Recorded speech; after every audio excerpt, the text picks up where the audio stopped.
अस्सलाम वालेकुम याली मदद जीअं त मां सिंधी पुष्पा इहो असांजा सीनियर साईं राकेश शाह ऐं तव्हांजो नालो नाला पुछी पोइ ऐं असांखे अॼु ॾाढी ख़ुशी थी जो असां हिन वक़्तु राणीपुर में गुल होटल ते मौजूदु आहियूं असांजा दोस्त हालाणी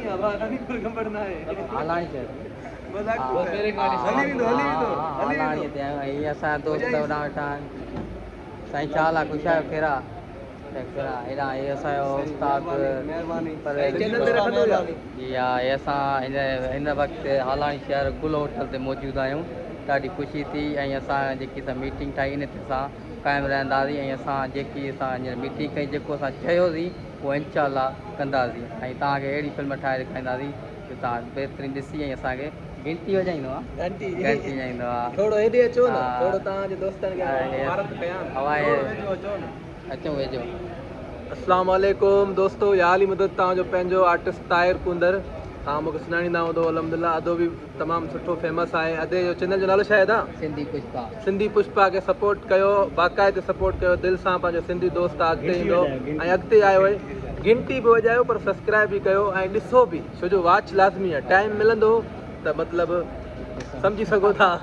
तो असांजो बि चैनल आहे इंडस्ट्री बि तव्हां हुन ते बि अचो असांजो मज़ो ॾिसो जेको वीडियो वग़ैरह ठाहींदा आहियूं फिल्मूं वग़ैरह रखंदा आहियूं ऐं असां सां गॾाई साईं खां कमेंट्स वठो छा था चवणु चाहियो तव्हां सरे दोस्तनि खे असां बि गुज़ारिश कंदासीं त असांजो हीउ नओं चहिरो आहे इंडिया में त काफ़ी चहिरा अचनि था नवां चहिरा अचनि था नवां नाला रोशन थियनि था जीअं पुष्पा वॾी पुष्पा हिकिड़ी ठही पहिरियां वन पुष्पा 2 ठही हाणे उनखे प्रोमोट कयो ज़ाहिर आहे दोस्तनि कयो डायरेक्टरनि कयो उन्हनि कयो हीअ असांजो सिंधी पुष्पा अची वियो आहे मैदान ते ऐं हिन दोस्त खे सपोर्ट कयो ऐं हिन जे हुन ते बेल आइकन जी जेका घंटी आहे उनखे वॼायो ऐं जेको आहे हिन जे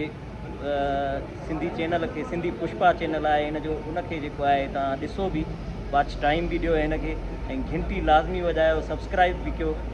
ऐं जेको आहे जेसिताईं हिन दोस्त खे प्रोमोट न कंदो तेसिताईं जेको आहे हिन दोस्त जी अर्निंग न थींदी अर्निंग जे करे तव्हांखे चऊं था त हिनखे घंटी बि वॼायो ऐं वॉच टाइम बि हिन जो वधायो महिरबानी घंटी वॼाईंदो त पुष्पा पाणे घंटी वॼायो ऐं पुष्पा मिली ईंदो बाक़ी पुष्पा झुकेगा नहीं